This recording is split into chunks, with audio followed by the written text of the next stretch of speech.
www.offthecorner.net. You're watching the Fact Project, and FACT, of course, is an acronym that stands for Fundamental African Centered Thought.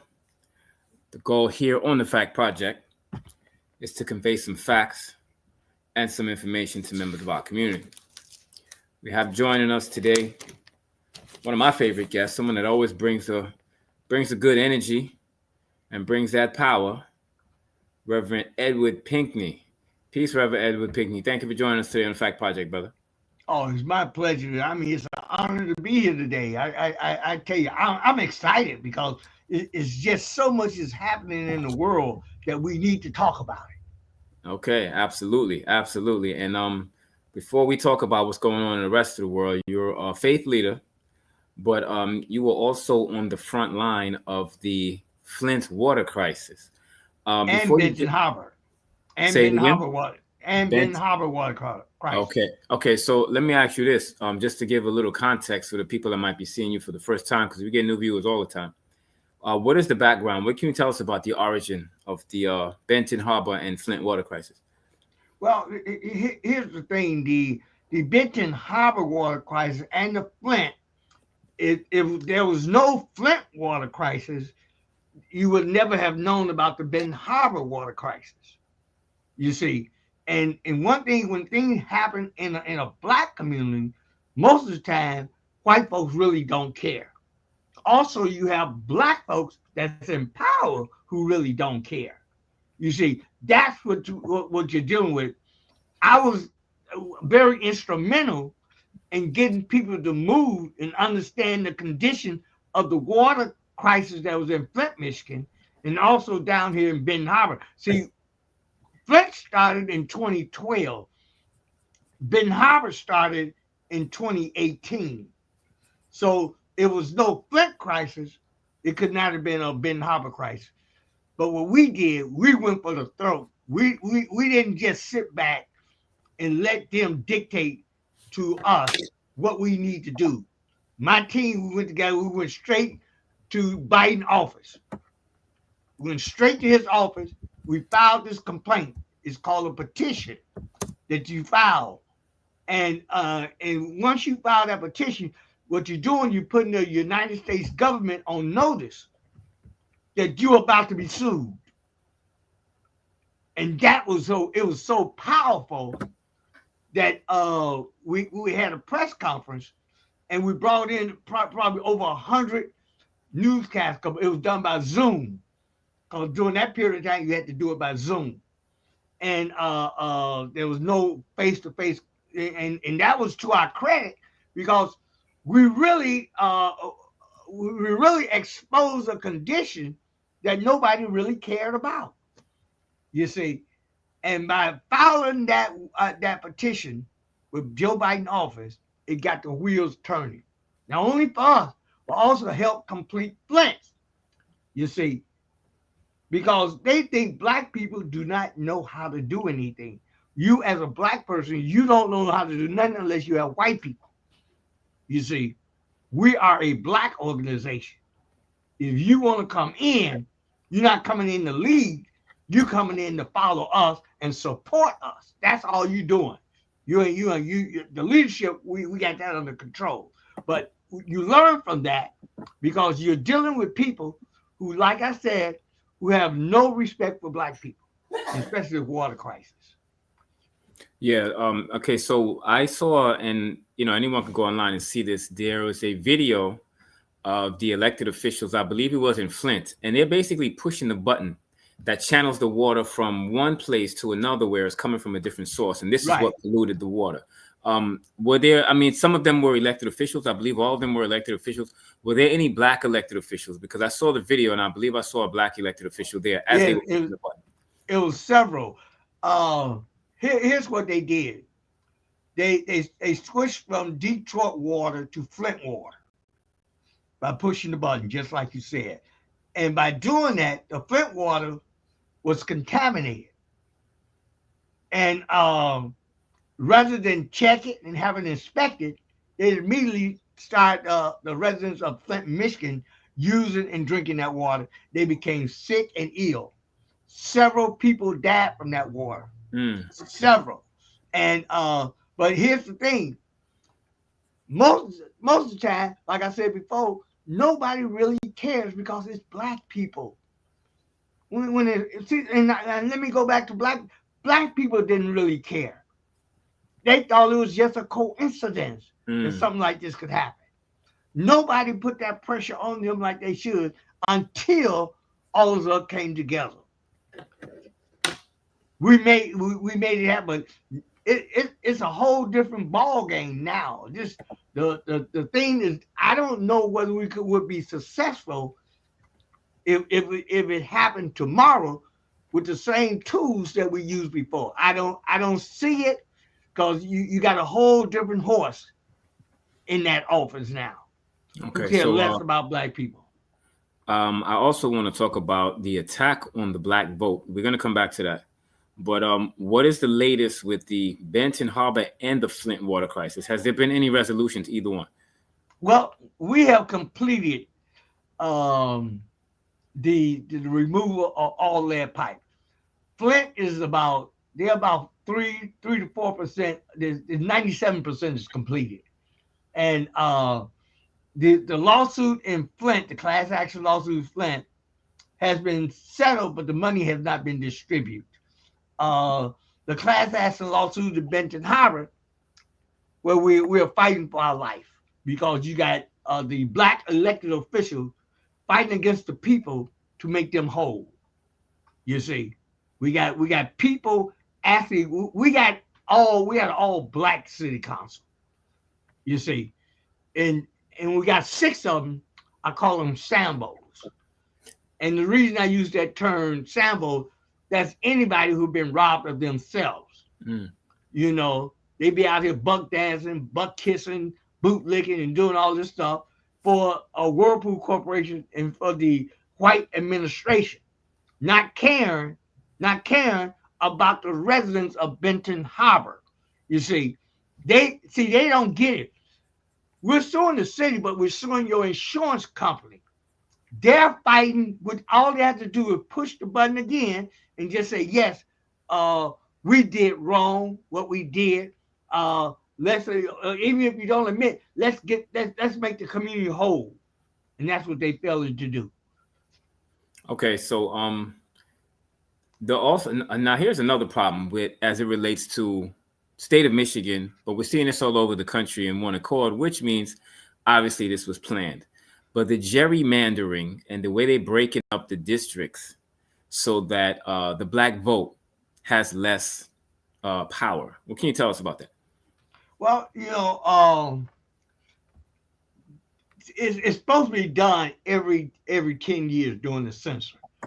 You don't do it in the middle. And that's what they're doing right now. They're trying see most of the cities and states are ran by Republicans. They have a majority in the state house. You see, when you have a majority in the state house, they are the ones who vote and decide about gerrymandering.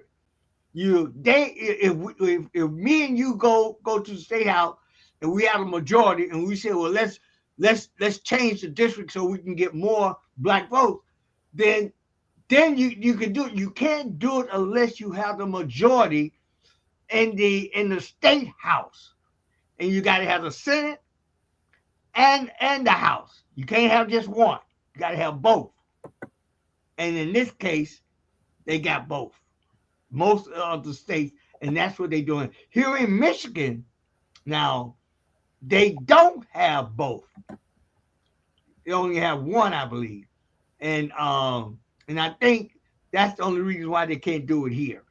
And you have more white people living in all these states, especially the red states, than you have black people. And you have black people, white people that are willing to vote that way. So, but it's real. If you redistrict the gerrymandering, you'll be able to get what you want because you can look at the survey, you can look at all the reports, and you can determine what you want, where people vote and how they vote. And that's what they're doing right now. They're trying to do it in all over the country, and they trying to get these seats so they don't have just such a narrow lead, the Republican Party.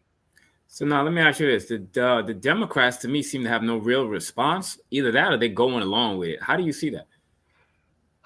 You know what? It's unfortunate. You know, when I think about the Democratic Party right now, it looked like to me that they almost have joined hands with the Republican Party. And I told a person the other day that we have to get out and vote. And well, one person told me, he said, my vote don't mean a thing. He said, because regardless how we vote, we're still gonna be in this same position. But also it gave me an opening to tell him, you're never going to be in this position again if you don't get out and vote, because now you got a whole different group coming in, and they're going to try to dictate you. They're going to take away Section 8. They're going to take away Medicaid, Medicare. They're attacking every angle. But the thing is, see, they think they're hurting black people, but they're hurting poor white people. There are more poor white folks than there is poor black people in this country also. So that's what they didn't realize, you see. But black people, you live in this, let's say you live in the projects. That's the world you know. Sure. You don't know anything really outside of that. You live in this certain, it might be the ghetto. You live in that ghetto area. You don't know anything else outside. You don't know where the middle class people live. You don't know nothing about that. You see, and that's probably at least 40 to 50% of the black population live in these extreme areas. Okay, so I got a question or a comment in the chat, but I want to say to everybody in the chat, keep it respectful, or we're gonna hit you with a block, and you will be a blockhead. Brother Hassan Burton said the only way Democrats can get power is if they back the black agenda. That's it. They claim to be the party of resistance. So far, they've been resistant against us. So he's saying the Democratic Party is resistant against black progress. How would you respond to Hassan Burton's comment? I would partly agree with him. Okay. I would definitely agree with you, because Biden wasn't all bad.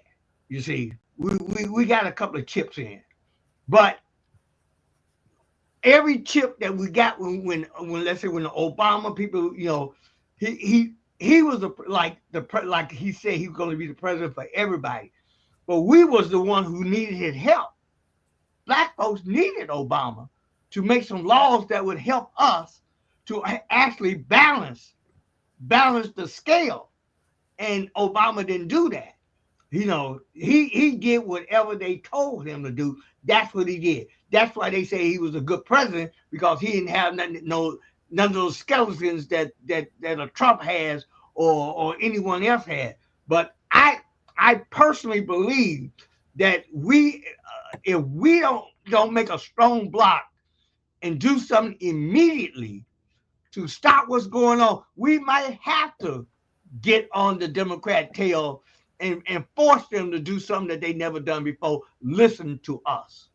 You see, they don't listen to us. The Democrats don't listen to us, and the Republicans. And remember, the Republican Party, now this is important, the Republican Party was for the black folks until, the Dixiecrats, remember that.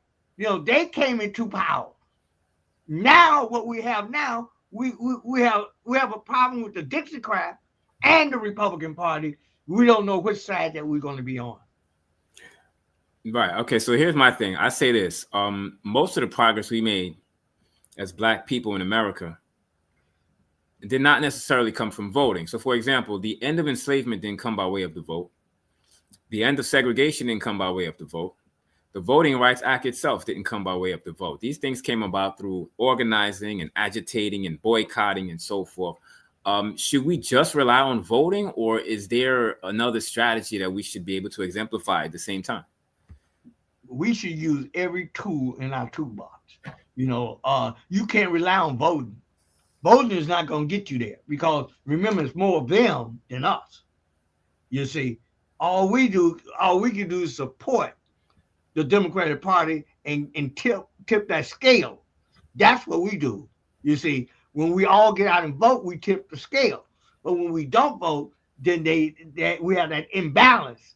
You see, you got to use every tool in your toolbox. You got to be out here in the streets. You got to go out here and tell them that we're not going to take. If you can't take it, you're never going to get it. That's how white folks think. Is it worth us getting out here? Is it worth sending the Army and the National Guards into the streets to quail in anything that these black folks going to do? That's the question that we have to answer for each other. You see, but even with George Floyd, we was out there, but we wasn't out there like we should have been. It should have been millions and millions of more people out there. You see, that's what scares them. When they see, I'm not going out there and losing my job. If you're afraid you're going to lose your job, you already done lost it. Yeah. So that's what we have to. We have to use every single tool in our toolbox, regardless what it is. We got one thing I know, like guerrilla warfare. You might be out there fighting, but there may be another group out there fighting against you. You see, so what they do when they get ready to take over, like the Cuban revolution. There was other people fighting too, and they joined hands and decided to make that revolution a success. You see, what we have to do, we have to stop thinking about ourselves and think about the future of our children. That's one of the pitfalls. We're so materialistic. Dollars will separate us. That's why we have Sambos. Sambos is created because they're materialistic and they want to have more than you and me. Rather than say, well, I want to build for the future of my children. They don't think on that level. They think about themselves. And I don't care about your children. I don't care about my children. That's the mentality that we're dealing with. We have to make sure that these Sambos and they're multiplying. I mean, we got Whirlpool Corporation here. They're manufacturing them. They're pulling them off the assembly line like it ain't nothing. They have what they call a Sambo ball here. Everybody attend the ball is a Sambo, and they manufactured by Whirlpool Corporation, and they're able to do it because it's so many. And we're a small community. We're not a large community. There's these Baron Donalds and Tim Scott, Clarence Thomas, that Matt Robinson down there, and these people are real. What they see dollars more than they do see each other. Yeah, I want to come back to the Sambo of the Year awards. We're going to come to that in a minute, but we got a comment in the chat that says, "No concrete policies, no vote. Should we hold our vote, withhold our dollars, or both?" What do you think? Well, see, one thing when you talk about holding dollars, that's another tool in our toolbox that we don't use no more. Sure. You see, we're afraid to use it. Here's one thing I call for: an international boycott of all Whirlpool products. It was successful only because it brought them to the table, only because we called boycott and they knew that we might be capable of completing this mission. See, a lot of times they say that now you see, like I said, once again, when you become materialistic, they don't worry about you boycotting because you'll cross that picket line, you see, because you think you one of them. And here's something else that we as black people, we want white people to like us. I could never, ever, ever, ever get that in my life. Why would I want someone like you who felt you as a person was property rather than a human being, your ancestor? And I want you to like me. And I know that had trickled down to you. You see, that's the mentality that we're dealing with today. You see, so we have to learn to fight together and put ourselves on a different level and take care of our children, because that's the future. If we don't build a foundation for them, we're defeating ourselves, you see, and that to me is important. Yeah, you have a lot of black psychologists among us, some of whom are my favorite people. Mm-hmm.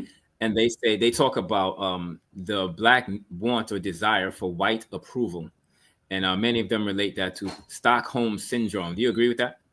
Oh, 100%. Okay. You know, we have this mayor here. He's from the Nation of Islam, and I love the Nation of Islam. Minister Louis Farrakhan was my strongest supporters. He was at my house, Minister Louis Farrakhan, sitting at that table. This guy, he wanted to come in and talk, but he was part of the nation, but he wasn't on that level, you see. And he asked me, could he come so he can talk? So I let him come in and sit at my kitchen table with us and talk and be with us. Minister Louis Farrakhan told him, look, we were doing a recall of the former mayor. And then he said, why don't you run for mayor? With the help of Reverend Pinkney, we can get you in there. But he did. Minister Louis Farrakhan said this. He said, now, will you take care of the people? He said it 3 times. Each time he said yes. We got that boy in the office. He couldn't wait. The same day he started talking, he's a mayor for all people, and called ties really with me. You see, Wow. and because he became one of them. You see, and when you become like once again when you become materialistic, your whole outcome change, your family structure change, and then you think it's okay. It's not okay. It's not okay. See, the fight is real. We just don't know how bad things gonna get right now. We have no clue how bad this thing. If we don't get ourselves better organized and be willing to fight and stand up, this thing gonna get ugly. You know, Yeah. I see all the moves.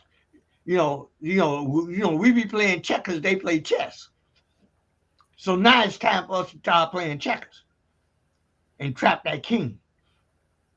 Understood. So now you said there was a meeting at your home, included Minister Louis Farrakhan, Yes. and someone who eventually became elected official. Now, Right. I understand that people don't change institutions. Institutions change people. So Right. once he got into office, then he flipped and started to go with the status quo. Were you expecting too much of this one individual to change the system from the inside out? Because we hear that a No. lot. Well, we need to get somebody in there to change it from the inside out. And we can't give one example of that. It doesn't happen. So did you put too much emphasis on this one individual? Well, here's what we did, which was really, really important. Some basic things that need to be done that he could change. You know, the system here in Benton Harbor is ran by Whirlpool Corporation. Either you're on board or you're not on board, you see. So the plan was to bring them to the table and neutralize them.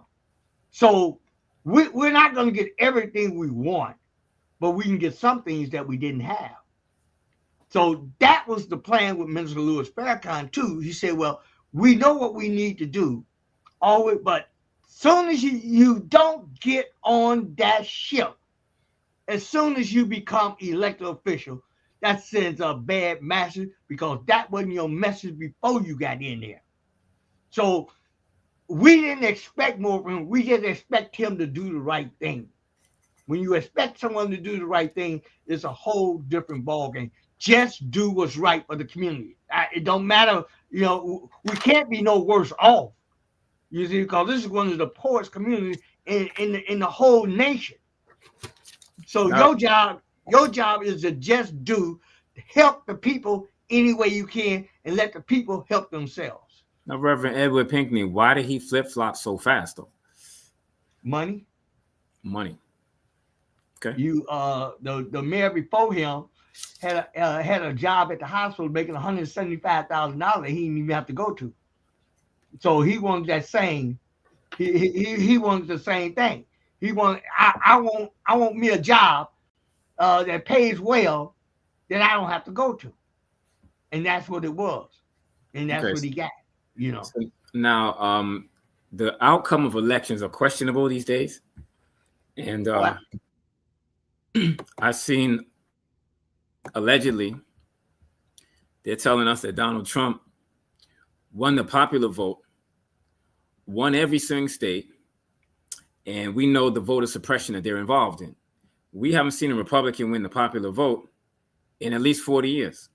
And I personally don't remember seeing anybody win every single swing state, but I don't hear the Democrats or the other side making any noise about the outcome of this election seeming irregular.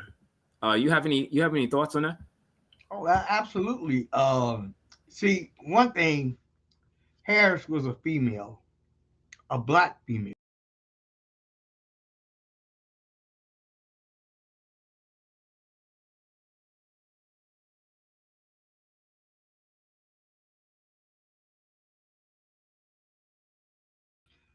I think they purposely sabotaged the election to make sure that a black woman did not get in there to be elected for be the president of the United States of America. I think purposely they did this. They didn't. It's no accident. You know, you could tell by my neighborhood how was she going to win or lose. I had told my wife she's going to lose this, and she's going to lose this by a lot.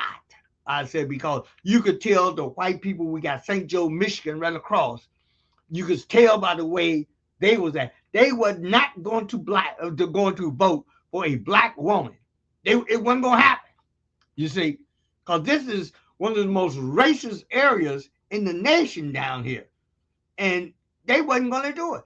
You couldn't even pay them to vote for Harris. You couldn't do it.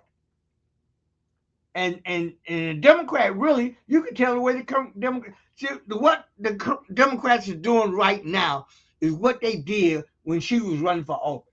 They're doing exactly nothing. You see, they're doing nothing. And they're going to continue to do something because in my book, this is me, and I don't have to be right. But I think what they did, they had partnership with the Republican Party against black folks.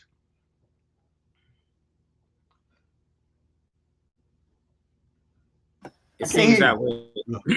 Yeah, it seems that way. I'm no big fan of Kamala Harris, but she was proposing some things that were of some kind of economic benefit. Whether she was going to carry through with it or not, that's a whole nother conversation. But Donald Trump really had nothing. All he talked about was migrants crossing the border. He had no economic policy plan or anything like that. So a lot of white Americans still voted for Donald Trump. Did they vote for policy, or did they vote for white power and white supremacy? White power, white supremacy, absolutely, 100%. And this is, see, a lot of like the poor whites, they will vote against their own interests. Donald Trump don't even know how much a loaf of bread costs. He have no idea how much a loaf of bread costs. No idea. He don't even know like these. Now you got some real poor people that lives up in the Appalachian Mountains and that lives in the mountains, the hillbillies. These people are really, they're poor, and there's thousands of them. It ain't just people think that black people is poor. Our people live in like projects. They live in one area, and everybody is just about poor there. But they don't understand that we're at war. We've been at war. The problem is you're not fighting the war. My vote don't mean nothing because your lack of knowledge. That's how you would think, and this is how black people all around is thinking right now. Like the polls here is within 2-block walking distance, and that's too far for the average black person that live inside the community. We got a building that is like a project, but all they do is go across the street to the library, which is less than 90 feet, and only 10 people voted out of that building. And we talk about close to maybe 200 people living there. And why the apathy? Why the apathy? Well, why is that? Well, like I said, they don't think they vote gonna mean anything. I'm satisfied with the way I'm living right now. I'm good right now. I'm eating. I got a place to lay my head. and I can walk around the community 24 hours, don't have to go to the job. Now, Reverend Edward Pinkney, what about the idea that says we place too much emphasis on voting and not enough emphasis on our economic power? I agree 100%. I think that we should, to me, that's more important than voting. You know, it's just one thing about white people, they want you to spend every dime you have with them. We don't own stores. The Arabs got all the stores, the gas, everything they have. Black people don't own nothing. And this is where I got on Wilson Chandler. Matter of fact, he played for the Knicks, and he was a product of Benton Harbor. I remember when he got drafted. He's my wife's cousin, and I explained to him, you get a 501c3 so they don't take your money and you can reinvest that into the community. I said, once you, and what you're doing, you're not only growing your income, but you helping the community in a way that all these other players is not doing. Not, but they came after me like a pit bull. I said, not for me. I just want you to do it for the community. I don't need nothing. But the point is, we have to build our own community. When I was growing up, all the store owners was black. I never went to a white store. Yeah, the grocery store, the clothing stores, the cleaners, everything in the community. We had grew up in Chicago, and on the west side, and all the stores, everything was owned by black folks. I just never thought anything was different until I got older. When I went to college, I found out, we don't own nothing. We just out here. That's just one area. But it's unfortunate, if we control our own dollar, we can have a real major voice, but they know that we will spend money with anybody. We don't get, we'll go out and buy these old wigs and these hair places. We'll spend money with anybody. These Arabs who talk to the children and the women so bad. But we go to them anyway and spend our dollars. And that's what really, look, if I'm about to run out of gas and the Arab gas station right across the street from them, I'm going to try to make it to the next gas station because I'm not spending my money with them. I don't let them talk to my people like that. And they know it. They know I'm coming. So that's important. Okay, now you're a leader in the church. I feel like the church doesn't talk about economics enough, and a lot of other people feel the same way. The only economic conversation a lot of faith leaders have is passing their own collection plate, right? So is the conversation about economics in the church? Do we need to hear more of that in the church? Oh, absolutely. Okay. Because one thing, as a minister, people listen to me. You see. And my thing with them, like, they tried to see, we had, like, when Minister Farrakhan came here, I'm going to tell you this quick story. I was sent to prison for quoting the Bible. I had wrote an article in a Chicago newspaper. Now, I'm living in Benton Harbor. And I quoted Deuteronomy 28, starting with the 14, 15, verse all the way down. And the judge said it was a threat on his life. And they sent me to prison for that. It was overturned, you see, but I still had to go to prison, you see, because one of the things that the church didn't do, rather than fall in line behind me, they went against me. They said, well, he shouldn't have wrote the article. Wow. You see, Minister Louis Farrakhan came here and gave them an education. But they wanted to attack him, saying that he didn't believe that Jesus was the Son of God. Mm. But the thing was, that didn't have nothing to do with what we talking about. But he whooped them. He spanked their butt good. He gave them a history that they'll never forget. But the reason I say that, when you're dealing with the church, see, I believe this. Tithes and offering is important, but if you're not using that tithes and offering to enhance the community, you're not doing what's right for the community. Your tithe and offering should enhance the community. If you come to me and your gas is cut off, I have an obligation to have that gas come on. One of the things that we do, we bail people out of jail. You see, we bail them out. We like we tell them, just don't run. Because we have an obligation in the community to make sure that we're doing the things that need to be done to enhance the community. And there's nothing more important than that. You see, we got to make sure that we're doing all the things we can. Because right now, we're all over the place. Black people, we don't want to be bothered with the people that live in the project area. We don't want, but that's where I go. That's where my church is right down in there. Like I tell them all the time, this is what you're supposed to be doing in the community. And then like these kids, I got a very large parking lot. So I let the kids come there and play. Sometimes we have 200 kids. And everybody, they be scared to talk to. I don't know. We're gonna have a conversation. Let's talk about what's your plan. And you can come here and play all you want, as long as you clean up behind yourself.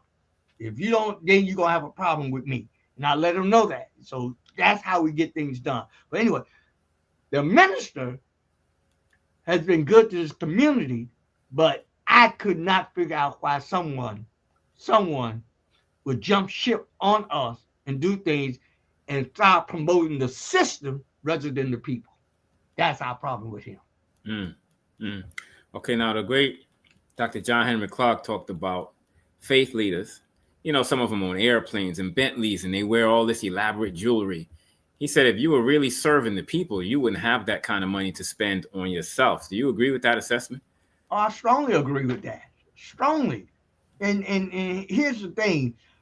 If you are church and you believe in God, you have an obligation to take care of the community, take care of the people, take care of the residents. You have an obligation. You don't like say, you say I don't have time, but that's why you have deacons. That's why you have members. You always find somebody inside the church that can do these things that you can't do. I can't do everything, you see, but I got people that can do things I can't do. And that's important. And I think that we as see, one thing about the church, when you're a pastor, you want to be bigger than the pastor next door. You want to be bigger than the pastor down the street.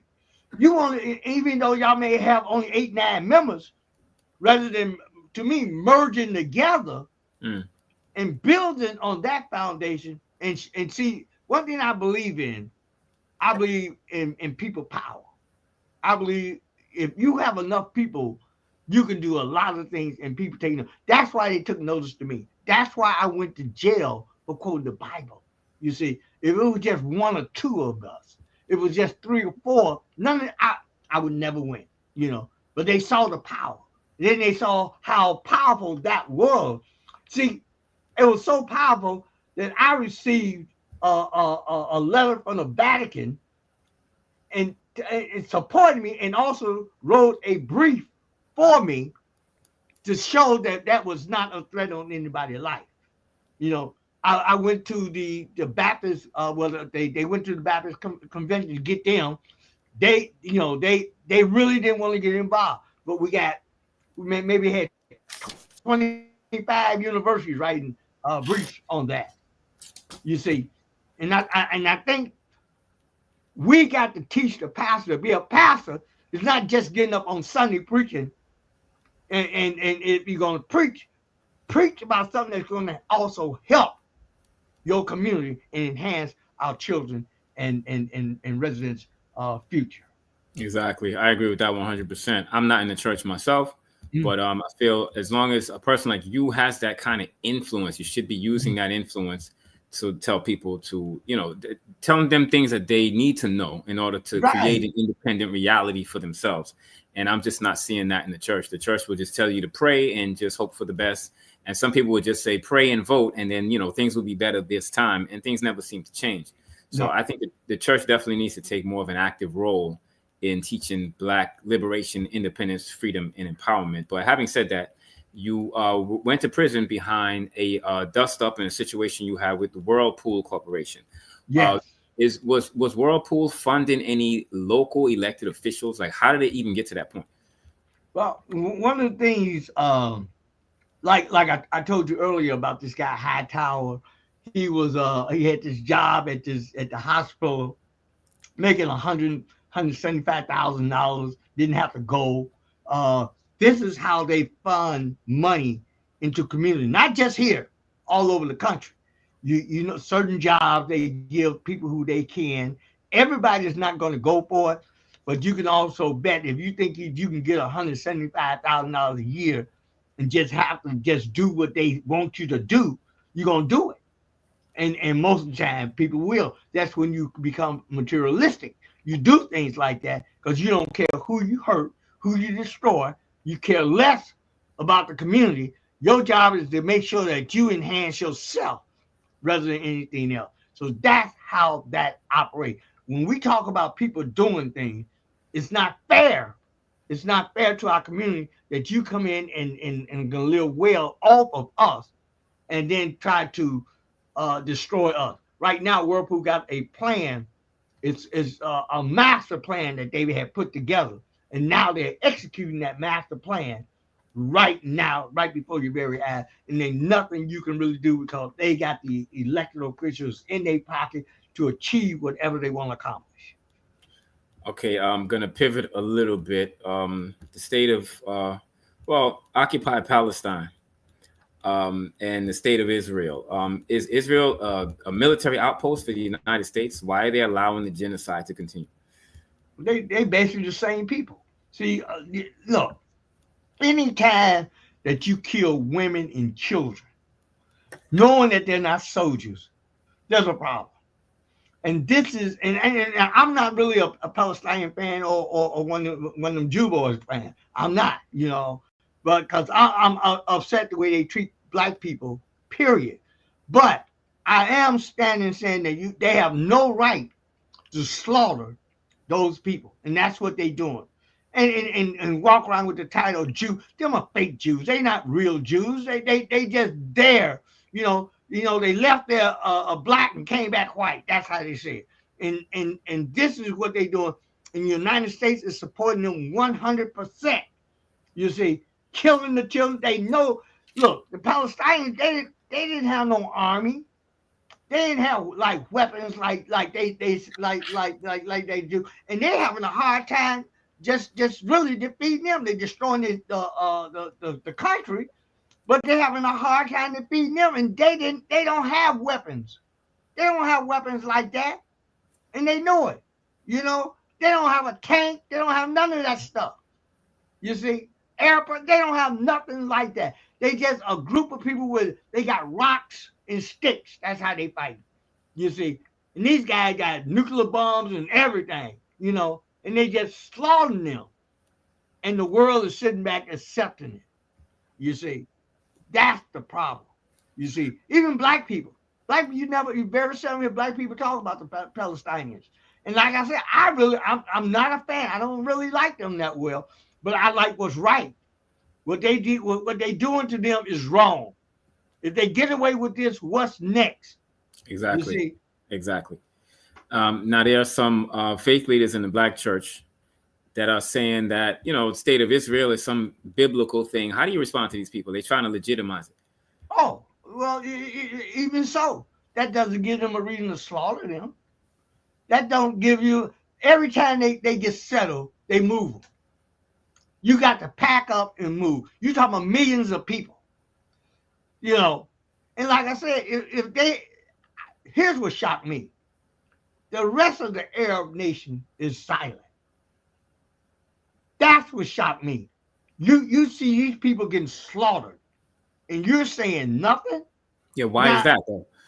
Well, I guess that they're afraid. Think about. See, Iran can handle the Israel. Iran can handle them. You see, they know that. I think that they can handle them. But you need Jordan, you need Egypt, you need all these other countries to come in and help them because The United States probably going to try to step in, but that's when you have China and Russia sitting back saying, no, you sit back and just watch this one. Let Mm. it play out, Yeah. because I do believe that sooner or later they're going to be World War III. I think it's just going. I don't know what it's going to be in this Donald Trump time or whatever it is. He's a bully and something happened. He's going to be trying to bully people. But one of the things that I say, I'm shocked that the Arab nations have not joined in and tried to help them out. Not the way they slaughtering them women and children. Mm. Man, it even make me want to go over there. I tell you Mm. the truth. Yeah. You don't have a dog in the fight. Look at I that. don't have a dog in the fight, but I don't like to see women and children being slaughtered like that. Yeah. Yeah. That's pointless. So now, in the time we have left, I would like for you to talk about the Sambo of the Year award. What is it, and why do you give it up? Well, here's what we do as a group. This started about 4 years ago. Um, Anytime that we discover that an elected official has been robbed of himself, you see, bootlicker, butt kisser, buck dancer, designed to make sure that he hurts the community. That's a key word, hurt the community. Vote in favor of the system rather than of the residents. He become a Sambo, and we get people to vote all around the country. I got a guy in Houston, Texas, who's also doing the Sambo of the Year. But my goal is to get these people so people can acknowledge who these people are and stop them before they get too far. We label them.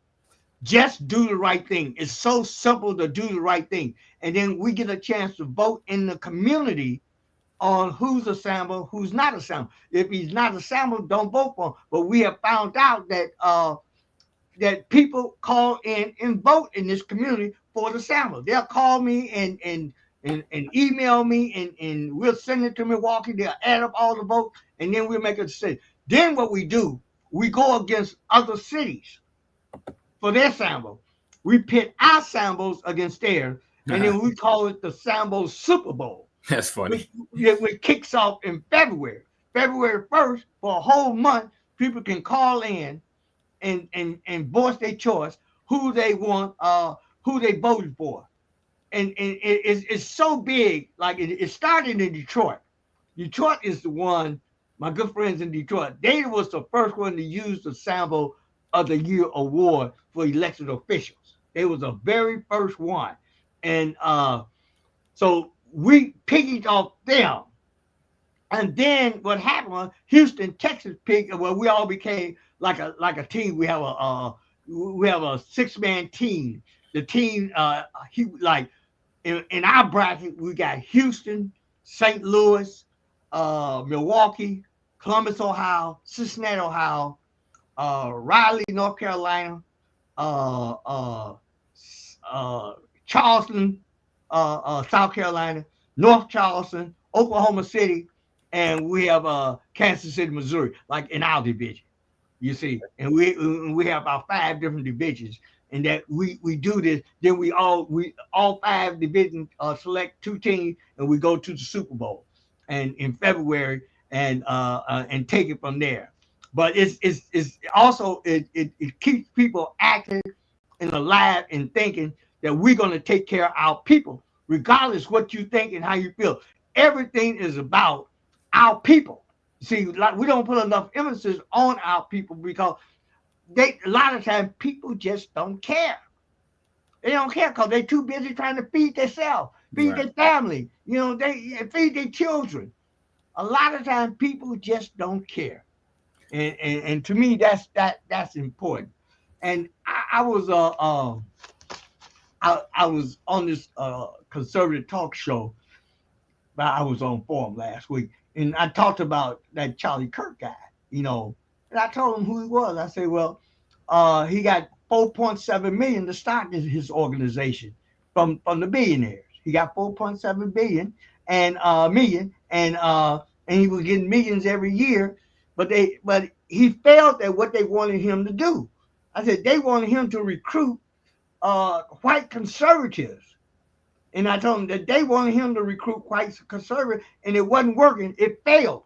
So they had to go back to the drawing board and come up with something different. And they said they started wanting to fight racism. See that? Well, we'll be racist, and that'll attract more people. And one thing about this country, racism sells. See, people don't know that. Sure. Racism, even your cousin, you've been hanging around with these white people all this time. I had a white friend who wrote a book about me, and he was my best. He was my friend. I love this guy, and this guy went out and voted for Trump. So me and him could not be friends anymore. Because your thinking, that's what I was concerned about. I can't be friends with you because I don't know how you're thinking. If you're thinking that you voting for this racist, I got a problem with that, because I can't allow you in my house. I can't relax around you no more. And that's what it is. And then I told this guy on this talk show, it'd be a lot of them, I tell him off. I told him that Charlie Kirk murder was an inside job. I told him that the CIA, because I said that 22-year-old boy could not hit Charlie in the neck from that distance, and it shook him. And I said, if you look further, now think about it. Now I can shoot a rifle. I probably can shoot better than most people. Maybe 80% of the country I can shoot better than. But I probably wouldn't have to take one shot and hit that boy in the neck, And that's what I'm saying. You see, and all this came about. I said they needed something to get off the Epstein's file. You see, and it has. They very seldom mention the Epstein's files at this time. But this is what I tell these conservatives that like to talk. I love talking to them because they don't think black people can talk like I do and not be afraid of them. Because they say black people, you're afraid of everything.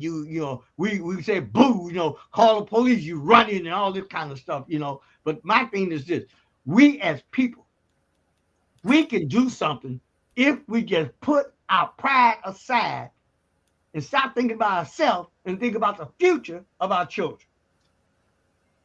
I agree with that 100%. I agree with that 100%. Now, you talked about Sambo of the Year. Mm-hmm. And how do we deal with the Sambos? I mean, we call them out, but how do we deal with them? Years ago in South Africa, the sellouts would get a necklace, quote unquote. Mm-hmm. And I'm not suggesting that, but how do we, in the present day, how do we deal with these Sambos and these sellouts that are selling us out for their own individual gain? Well, I think the number one thing that nobody wants to be classified as a Sambo. That's what I have learned here. They would do anything. I mean, one girl took me to court.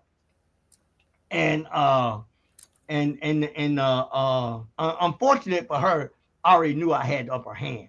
It's freedom of speech and stuff like that. And they were so mad because they all were supporting her, hoping that she would win. So I could not use the word Sambo anymore. You see, and what I have done so far, a lot of times I got two guys that's known Sambo will not be running for office. They don't want that title. Mm-hmm. But they're not going to lose that title because they're not in office until they do something for the community that is satisfactory to the whole community. Until you do that, you still classify as a Sambo. And that's how we treat them. That's how we do it. That's what we do. We make sure nobody wants to be a Sambo. Even in Detroit. In Detroit, they used to picket their house, wow. The elected official. That was powerful. We're not going that far. But what we're doing, we're calling them out all over the country so they'll know when they mention their name, they'll know exactly who they are. This is what we do. And I tell you this, it's devastating to them, you see. And like in Houston, this guy, he using Clarence Thomas. And he said he even got emails from people telling him not to use Clarence Thomas as a Sambo. It's all over though. He's not a Sambo and stuff like that. Even white people be emailing him telling him he's not a Sambo, stuff like that. You see, because To me, what it does is neutralize you. It lets you know that we're watching you. We're watching every single move you make. You make a move that is not for the residents of this community, then you are going to have to deal with us. That's how we deal with it. And we Now, make, I think we should blow them up and call them out. Are there any you want to mention my name right now? oh yeah, I'm going to mention them. I got the group right here. The mayor, Marcus Muhammad, his pro tem, Dwayne Cease, Trenton Bourne, who's on the school board, Ron Singleton, commissioner, Sharon Henderson, commissioner, Santana Warren, commissioner, Edward Eisen, commissioner, Alice Little, the city manager, and Chief McGinnis of the Benton Harbor Police Department. And it's so, see, it rings a bell because it tells them that we're not intimidated by you and your system that you operating in. We're not because they they definitely I got a big bullseye on my back. Like I said, bring it on. If you got something for me, bring it on. That's my message to them. I'm not afraid to go into jail. I'm not afraid to go into prison. Whatever needs to be done, I'm gonna do for the people and give them an opportunity. See, what I want to do is give my black brothers an opportunity. Whether they take that opportunity is on them. Yeah, no, I hear you. I hear you. And while you were locked up in prison, this is going to be the last question because we almost out of time. You became somewhat of a person to go to in prison as it relates to teaching math. What can you tell us about your teaching math to the inmates in prison? Oh, see, the thing was, I know I don't have enough time there, but we'll do this next time. What I did was that every morning we get up at 6 o'clock. 6 o'clock in the morning, and all these kids, 16 of them, and they would play this rap music. They'd take the TV, and they did nothing wrong. First come, first serve. And the leader came to me one day and asked me would I help him with his math. I didn't know what in his mind would make him think that I would help him. But I said, yeah, I'll do it. And I said, but you got one problem. If you ever late, at 6:05, you're not here, it's over.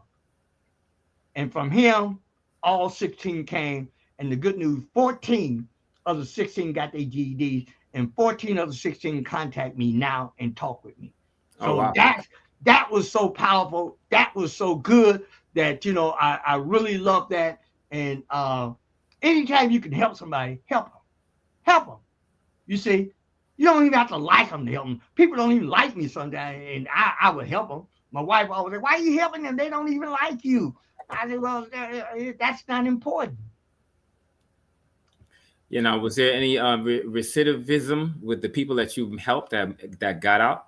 Oh, you know what they did? I was advocating for them to become carpenters, electricians, stuff like that. Form. Matter of fact, even today is working as carpenters. Nice. I wanted them to more or less find a job that you can do, that you want to do. You got to want to do it. Everybody don't want to do things, but I say you got to want to do it in order to be successful. You're not going to be successful at anything unless you want to do it, and that's what I taught. And then I also would teach them Black history, and they would come to church on Sunday morning, this group. Oh, wow. So you were busy while you were in there. Oh, yeah. They told, like, even the warden, he said, I never met nobody like you. He said, and they, it was beautiful. The guards were trying to kill me, but the warden was trying to help me.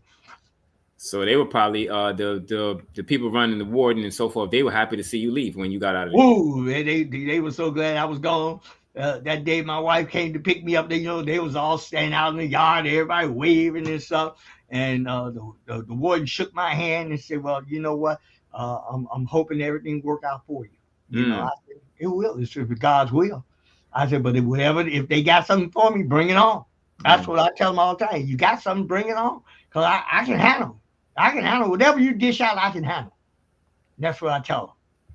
All right, Reverend Edward Pinkney, I want to thank you for your time, brother. We're at the end of our hour. Mm-hmm. You always bring that good energy and that good info, man. We appreciate it, and we're gonna reach out to you to have you back on soon, bro. All right, you do that. Hey, my pleasure. Thank you. Yes. Thank you. And thank you too, because you joined us today on short notice. I know you got a lot going on, but I appreciate that. All right, my brother. Hey, right, I say it's going down.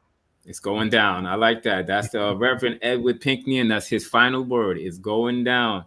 Reverend Edward Pinkney, I want to encourage you to stay safe and stay positive, brother. I will. All right, bro. All right. Peace.